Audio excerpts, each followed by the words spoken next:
Olá, vamos falar de investimentos. Então, vamos trazer para vocês que mais uma empresa para que a gente possa conhecer da sua história, da sua trajetória e principalmente da sua situação econômica e financeira. E a história que a gente vai retratar hoje, a empresa que nós vamos retratar, também é uma lição de empreendedorismo, de luta, determinação, de muito esforço para construir um grupo de empresas, dos mais conceituados aqui do Brasil, e que com certeza você conhece bem, pelo menos, uma das empresas desse grupo aqui, né? E como vocês sabem, aqui quem constrói o canal Silas Negra são vocês, os nossos inscritos, que nos mandam a sugestão das empresas para que a gente possa fazer todo o processo de análise. E no caso dessa empresa, a indicação veio lá do Arley Goinski. Ô Arley, um grande abraço, Arley, lá de Curitiba, que nos mandou a sugestão. Um forte abraço, obrigado pela participação, obrigado pela sugestão aí, Arley. E também, sabe quem? Gerry Lustosa, agora eu falei certo o nome dele, Gerry Lustosa, sabe da onde? De Parnamirim, Pernambuco.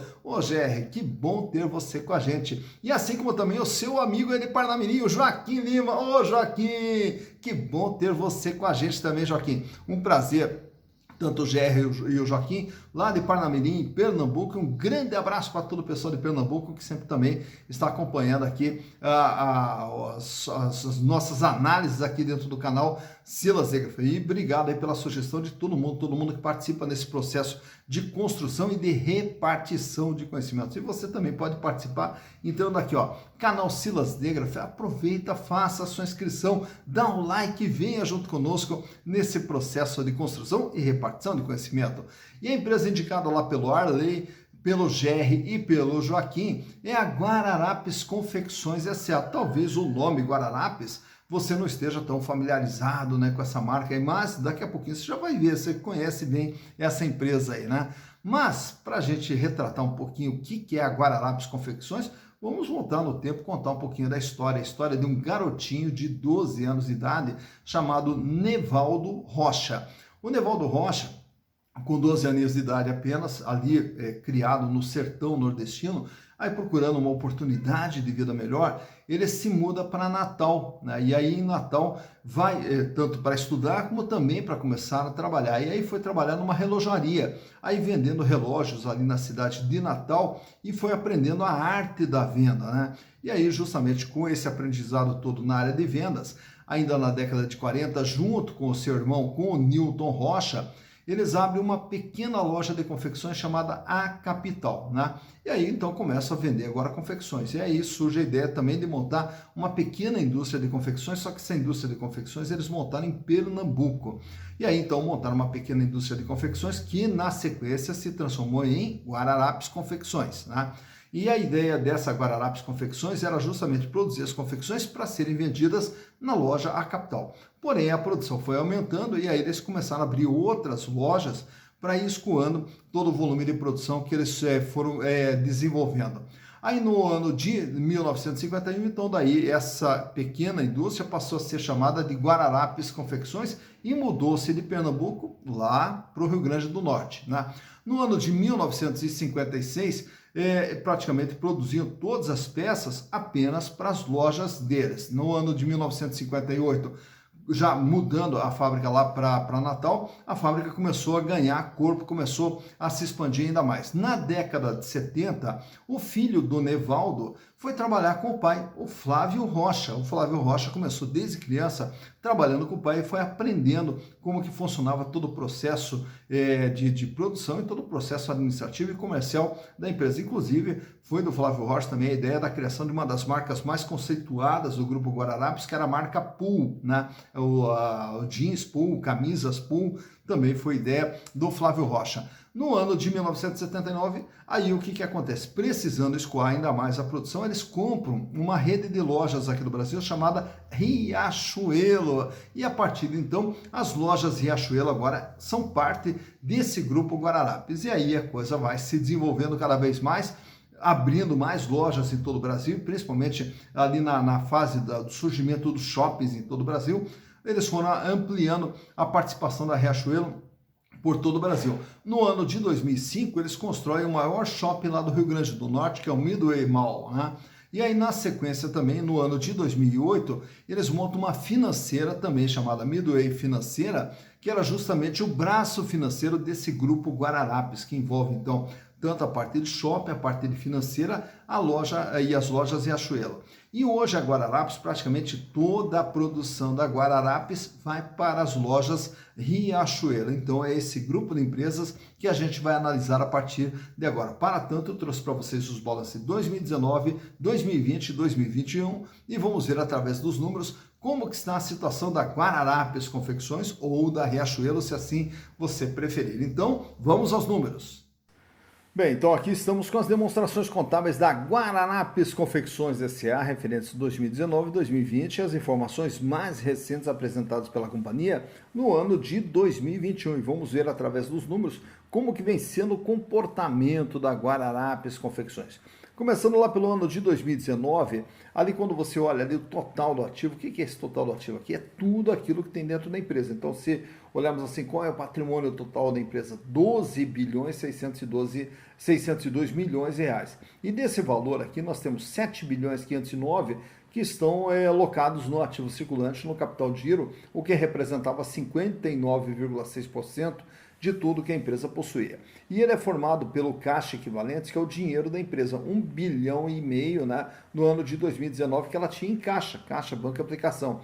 4 bilhões e 300 em contas a receber e um estoque de 1 bilhão de reais. Indo para o ano de 2020, a empresa aumenta aqui o seu tamanho, indo para 13 bilhões 826 milhões de reais e o capital de giro pula para 8 bilhões 701 com 62,9% de representatividade. Aumenta o volume de dinheiro em caixa, pula de 1,5 bilhão para 3 bilhões e 300. Reduz aqui o contas a receber para 3.700 e o estoque praticamente estável aqui, fechando com 1 bilhão e 42 milhões de reais. Já para 2021, a empresa aumenta mais um pouco seu tamanho, vai para 14 bilhões 478 milhões de reais. E o capital de giro, ele aumenta aqui um pouquinho mais, vai para 8 bilhões 832 milhões, né? Isso em valores nominais, porém uma pequena queda aqui na representatividade, fechando com 61%. Quer dizer, de tudo que a empresa tem, ela tem no capital de giro 61%. Reduz o volume de dinheiro em caixa para 2 bilhões e 90, em compensação, aumenta o contas a receber 5 bilhões 243 milhões e uma pequena elevação aqui também no estoque para 1 bilhão 272 milhões. Então por aqui dá para se observar o comportamento do capital de giro, que aumenta aqui o volume financeiro em 2020 e daí em 2021 reduz. Daí daqui a pouquinho a gente até vai entender o que aconteceu. Na parte de endividamento, que nós olhamos aqui passivo circulante, dívidas de curto prazo, passivo não circulante, dívidas de longo prazo, e o total do endividamento, 7 bilhões 377 milhões de reais, o que equivalia em 2019 a 58,5% de todo o patrimônio da empresa. De tudo que ela tem, ela deve 58,5%. No ano de 2020, essa dívida aumenta para 8 bilhões 799 milhões, com 63,6% agora de representatividade. E aí destaco para vocês aqui que 2020, por ser um ano de pandemia, foi muito comum nas empresas, logo ali no começo da pandemia, quando o governo lançou as linhas de crédito, e aí naturalmente que as grandes empresas recorreram a essas linhas de crédito, o que eles fizeram? Então buscaram financiamentos aqui de curto prazo e também de longo prazo para reforçar o caixa. Até porque, pela incerteza do que poderia acontecer durante o ano de 2020, as empresas, por precaução, aumentaram o seu volume de dinheiro em caixa para suportar o que pudesse vir pela frente. Então, a razão pela qual esse aumento aqui de capital de giro, esse aumento de volume de caixa, se deu através de aumento de financiamentos de curto prazo e também de longo prazo. Já no ano de 2021, aí nós temos o quê? Apesar de um aumento nominal aqui no endividamento para 9 bilhões 211, nós temos aqui a mesma proporção da dívida. Então a dívida ficou do mesmo tamanho que era no ano de 2020. E aí naturalmente que as dívidas com bancos de curto prazo permaneceram praticamente estáveis, diminuiu a de longo prazo. Por que diminuiu a de longo prazo? Porque muito dessas contas de longo prazo passa um ano, uma parte delas vira curto prazo. Então, durante o curto prazo você vai pagando, mas em compensação vai vindo dívidas de longo prazo abastecendo esse empréstimos e financiamentos no passivo circulante. O faturamento e o resultado obtido pela Guararapes, lojas Riachuelo e tudo mais, tá? Como que se comportou? Em 2019, um faturamento de 7 bilhões 808 milhões de reais. Em 2020, o faturamento cai para 6 bilhões 245. E qual a razão da queda do faturamento? Justamente que grande parte das lojas Riachuelo estão localizadas em shopping. E os shoppings foram um dos setores mais afetados aí com fechamento. Então isso causou essa queda de vendas aqui na Riachuelo e consequentemente do grupo Guararapes. Já para 2021, aí o faturamento ele volta a crescer, chega a 7.221, porém ainda não chegou nos níveis lá de 2019. Então aumenta o faturamento, porém não nos mesmos níveis que a empresa vinha operando. Lá em 2019, vale ressaltar aqui que a empresa tinha um custo de produto vendido de 36,9%. Isso quer dizer, o que é vendido por 100 custa 36,9% e a empresa tem um lucro bruto de 63,1%. Já a partir de 2020, aumenta o custo, que é 49,4%, 46,2%, então aumentou e agora diminuiu. E aí, consequentemente, nós temos aqui as despesas operacionais, que eram de 52,8%, 51,1%, 48,1%. Então, a empresa, aos pouquinhos, ela vem reduzindo a sua despesa operacional. E, consequentemente, o lucro da empresa, que era de 592 milhões, no ano da pandemia, fechou com prejuízo de 27 milhões, e agora, em 2021, volta a dar lucro 453 milhões de reais. Como eu falei, 2021 foi um ano de recuperação, porém, ainda não recuperou totalmente os mesmos níveis que tinham em 2019, tanto em termos de faturamento como em termos de lucro. Falando agora também nesses indicadores, trago para vocês aqui a situação financeira vista mais de perto do Grupo Guararapes. Liquidez geral, capacidade de pagamento de curto, médio e longo prazo. A empresa consegue pagar suas dívidas? Ela tem folga financeira ou não? Então a gente vai ver nesses índices. Na liquidez geral, médio, curto, médio e longo prazo, então nós temos ali um índice que sai de 1,27, recua para 1,20 em 2019 e permanece em 1,20 em 2021. Né? Sai de 1,27, cai para 1,20 em 2020 e permanece estável em 2021, 1,20. Isso quer dizer o quê? Para cada R$1 de dívida que ela vai ter que pagar no curto, médio e longo prazo, ela dispõe de R$1,20, paga e sobra. No curto prazo, que é a liquidez corrente, média, só no ano ela consegue pagar suas dívidas, sai com índice de 1,71, permanece em 2020 estável com 1,71 e agora cai em 2021 para 1,45. Para cada R$1 de dívida que ela vai ter que pagar no ano, ela já dispõe de R$1,45, paga e sobra. Quer dizer, a empresa não tem problemas financeiros. Já no endividamento, o índice sai com 58,5% em 2019, sobe para 63,6% em 2020 e permanece no 63,6% em 2021. De tudo que ela tem, ela deve 63,6%. Já nesse outro quadro, temos agora os índices de rentabilidade, que são medidos a rentabilidade sobre a venda, a rentabilidade sobre o investimento, rentabilidade para o acionista. Então, começando pela margem líquida, que é a rentabilidade sobre a venda, de tudo que ela vende e quanto que sobra para ela. 7,59%, 7,6% em 2019, negativo 0,4% em 2020, até em função do prejuízo, e agora em 2021, com o lucro, ela passa a ter novamente uma margem positiva de 6,3%, quer dizer, a Riachuelo, de uma forma geral, né, o Grupo Guararapes, ao vender um produto, tirando despesa, tirando custo, tirando resultado financeiro, etc., sobra 6,3% limpo para a empresa.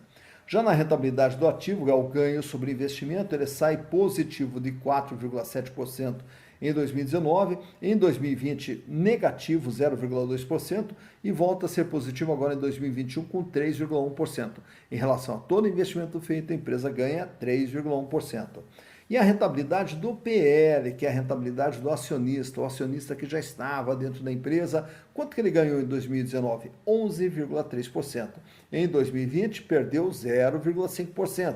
E agora, em 2021, voltou a ganhar 8,6%. Ao investir no Grupo Guararapes, através dos lucros gerados pela empresa e com base no valor patrimonial de cada ação, o acionista teve um ganho de 8,6%. Nesse outro quadro, temos aqui os outros indicadores mais relacionados à ação. E aí vamos ver ali que o valor patrimonial, quanto que vale uma ação da Guararapes? R$ 10,55. Isso quer dizer, se eu pegar o patrimônio e dividir, né, por todos os acionistas, para cada ação vai dar gerar ali um valor de 10,55, que é o valor da Guararapes em termos patrimoniais. Porém, em termos de mercado, por quanto que ela está sendo vendida? Por R$ 9,18. Então, percebemos ali que existe um deságio na venda das ações da Guararapes. Esse deságio é medido por aquele indicador ali embaixo, P/VP, preço por valor patrimonial, que fechou em 0,87. Isso quer dizer, algo que vale R$ 1 é vendido por 87 centavos, portanto, as ações da Guararapes são vendidas com deságio de 13%. Lucro por ação. A Guararapes produziu lucro por ação de 0,91 centavos em 2021.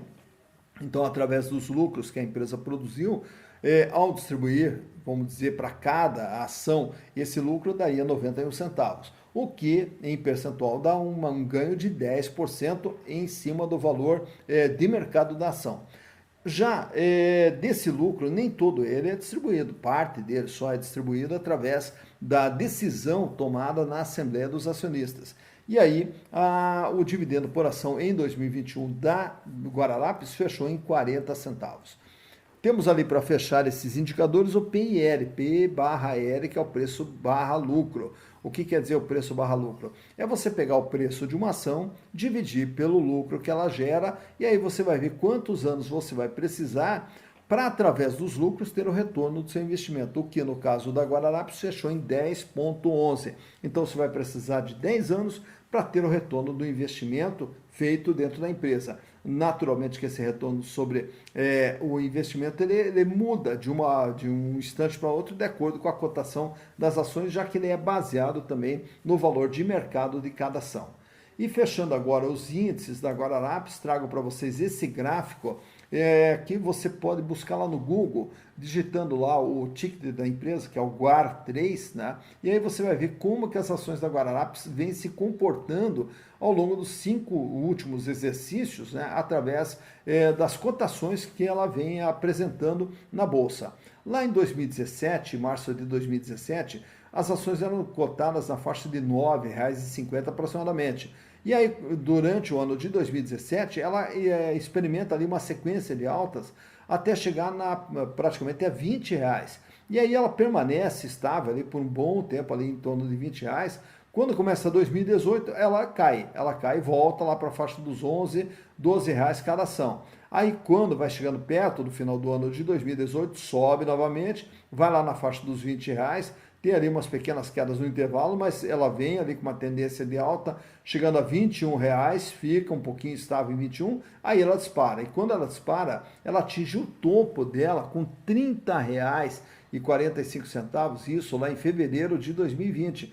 Quando a ação estava vivendo o seu melhor momento, aí nós temos aquela queda ali, a ladeira abaixo, chamado pandemia, né? E aí a pandemia derrubou as ações para R$ 10,35. Então vejam que as ações que estavam sendo comercializadas ali em fevereiro na faixa de R$ 30, em março essas ações elas começaram a ser comercializadas a R$ 10, né? Então uma queda ali de 65% aproximadamente em questão de dias, né? Aí daí na sequência passou aquele primeiro susto da pandemia, ela volta ali a subir, fica trafegando na faixa de R$ 17, cai novamente ali para a faixa de 16, 14 reais nesse intervalo, chegando em 2021, ali pela metade do ano, ela ensaia novamente uma alta, vai para R$ 21, porém, com toda a crise, toda a turbulência na economia brasileira, as ações despencaram e aí hoje elas estão sendo comercializadas agora, no último dia 17 de março, na faixa ali de R$ 9,18. Então tá aqui,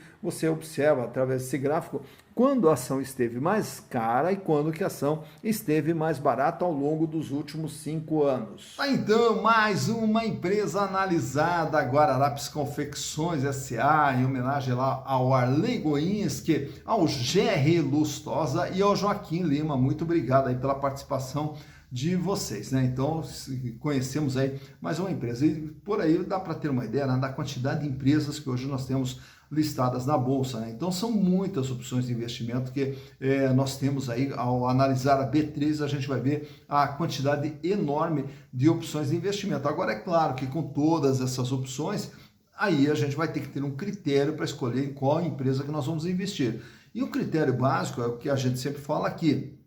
Começa por saber como é que está a situação da empresa, se é, em primeiro lugar, se ela é lucrativa, né? Porque quando a gente vai comprar ações, nós estamos investindo em alguma empresa que gere retorno, e aí, naturalmente, ela tem que ser lucrativa.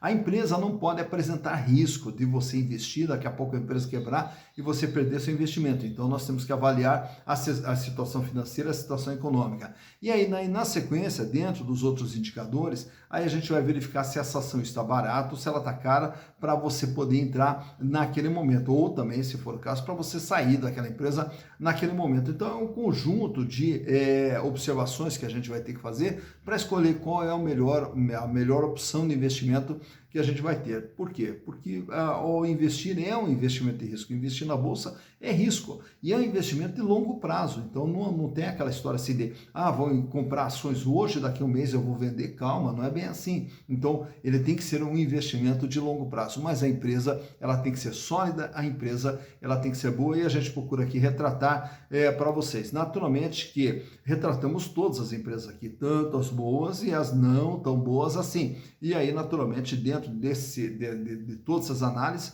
você vai selecionando aquelas que você achou, que você se sentiu mais seguro, mais segura com essa empresa, para poder fazer seus investimentos sempre de forma consciente e de forma segura. E com isso, e aos pouquinhos, construindo o seu patrimônio, que é o nosso desejo. Dito isso, bons investimentos para vocês!